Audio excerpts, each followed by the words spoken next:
B'siata d'Ishmaya, nous commençons une nouvelle Masechet Rosh Hashanah. Comme son nom l'indique, Rosh Hashanah, le début de l'année, le nouvel an. Nous verrons dans cette Masechet les halachot, les lois de Rosh Hashanah, de la sonnerie du shofar. Mais tout d'abord, comment à l'époque on fixait les fêtes, on fixait le début du mois, Rosh Chodesh, en fonction du témoignage de deux personnes qui ont vu la nouvelle lune réapparaître. Ça, nous le verrons, Bezrat Hashem, dans notre Masechet. Tout d'abord, la Mishnah, la première, commence par 4 Rosh Hashanah. Nous savons qu'il y a un Rosh Hashanah qui est le premier Tishrei, peut-être un deuxième, Tu Bishvat, qui est le Rosh Hashanah Leilanot, le 15 Shvat, le 15 du mois de Shvat, le Rosh Hashanah pour les armes. Mais ici, la Mishnah va nous dire que Arba Rashishani, même en vérité, dans l'année, il y a 4 nouvel an. À 4 moments, nous avons un Rosh Hashanah, un début d'année. Bechad ben Nissan, le premier Nissan, c'est Rosh Hashanah, la Melachim pour les rois. C'est-à-dire que les rois d'Israël qui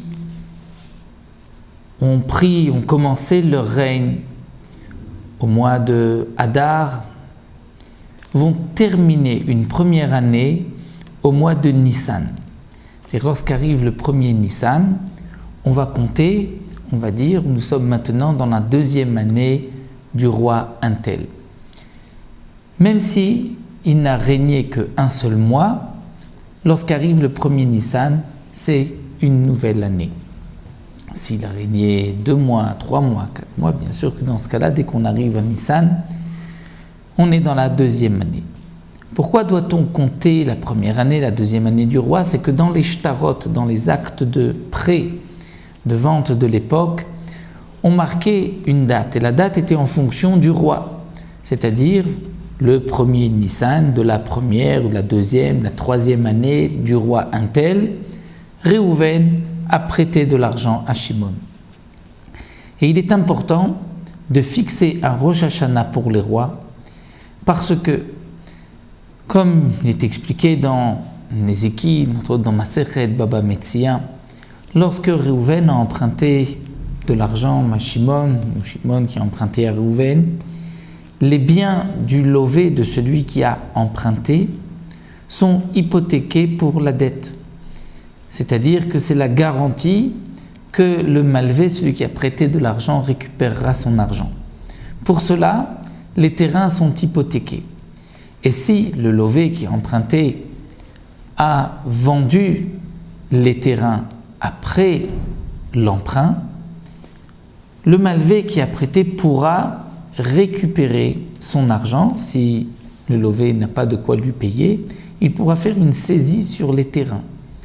Et il pourra même arracher, si on peut dire, toref, prendre le terrain des mains des acheteurs. Parce qu'il leur dira, vous avez acheté un terrain qui était hypothéqué, vous auriez dû vous renseigner, vous ne l'avez pas fait, vous perdez votre argent. Et donc pour cela, nous sommes obligés de fixer un Rosh Hashanah. Parce que si dans le shtar, il est marqué que le prêt a eu lieu au mois de Nissan, de la 3e année du roi, alors que le roi n'avait régné que depuis 13 mois, c'est-à-dire le mois de Hadar de l'année précédente. Donc là, effectivement, au mois de Hadar, lorsqu'arrive le mois de Nissan, il a terminé une année, de Nissan à Nissan une 2e année, et le 2e Nissan de son règne est en vérité la 3e année. Donc si c'est marqué la 3e année, dans ce cas-là, le shtar est valable. Mais si c'est marqué la 2e année, c'est vrai que par rapport à ce roi, ce n'est que le 2e mois de Nissan qui se présente à lui, puisqu'il n'a régné que depuis 13 mois. Malgré tout, on est déjà dans la 3e année. Et si c'est marqué la 2e année, le shtar est pas soul. Pourquoi? Puisque la date qui est marquée dans le shtar est donc antérieure au prêt, puisque c'est marqué la 2e année. Et le malvé qui a prêté de l'argent risque de prendre les biens qui ont été vendus après la date du shtar, pardon, alors qu'en vérité, le prêt a eu lieu bien après. Donc c'est pour cela que les Chachamim ont fixé le premier Nissan, c'est le Rosh Hashanah pour les rois juifs. Vela Regalim est pour les fêtes, c'est-à-dire que le mois de Pessah est un Rosh Hashanah par rapport à l'interdiction de la Torah de tarder à payer ses vœux. La Torah nous dit, Bal te'acher, tu ne dois pas tarder à payer un vœu, un don que tu as fait. Et pour cela, nous avons, d'après Rabbi Shimon, qui est l'auteur de la Mishnah, nous avons les 3 fêtes. Pessah, Shavuot et Sukkot, dans cet ordre-là. C'est-à-dire que si quelqu'un a fait un vœu entre Shavuot et Sukkot, il ne transgressera cette interdiction de l'Otéacher que s'il passe dans l'ordre Pessah, Shavuot et Sukkot. Donc puisqu'il a fait ce don entre Shavuot et Sukkot, il a une fête en plus, donc il aura Sukkot, Pessah, Shavuot et Sukkot pour payer son don, sinon il transgressera le Baal Te'acher. C'est vrai que c'est une marloquette, est-ce que nous avons besoin de ces 3 mois et ces 3 mois dans l'ordre, mais ici l'auteur de la Mishnah, c'est Rabbi Shimon qui pense qu'il faut les 3 fêtes dans l'ordre. Le premier Elul, c'est Rosh Hashanah, les Maaser Behema, lorsqu'un homme a un troupeau, les bêtes qui sont nées de ce troupeau cette année, on doit prélever le Maaser, en prélever 1 sur 10, qui va être sacrifiée comme Korban Maaser. Pour cela, on va faire rentrer les 10 bêtes dans un enclos, les faire passer par une petite porte, une bête après l'autre, et la 10e va être marquée, désignée avec du rouge, et elle sera ensuite sacrifiée. On ne peut pas prélever le maaser des bêtes qui sont nées d'une année avec les bêtes qui sont nées d'une autre année. C'est-à-dire que le premier Elul ici, c'est le Rosh Hashanah pour le maaser Behema. Si 5 bêtes sont nées avant le premier Elul et 5 après le premier Elul, on ne pourra pas les associer, nous n'avons pas 10 bêtes. C'est seulement si elles sont nées 10 avant le mois de Elul, d'après l'auteur de la Mishnah. Mais Rabbi Eliezer, Rabbi Shimon disent non, Bechad Betishrei, le Rosh Hashanah, c'est le premier Tishrei pour les bêtes aussi, pour le Maaser Behema. La Mishnah continue, voici maintenant le deuxième Rosh Hashanah. Donc le premier c'était Nissan, le deuxième le premier Elul, et le troisième c'est maintenant Bechad Betishrei. Le premier Tishrei, c'est notre Rosh Hashanah aussi. Rosh Hashanah Lashanim, c'est le Rosh Hashanah pour les années.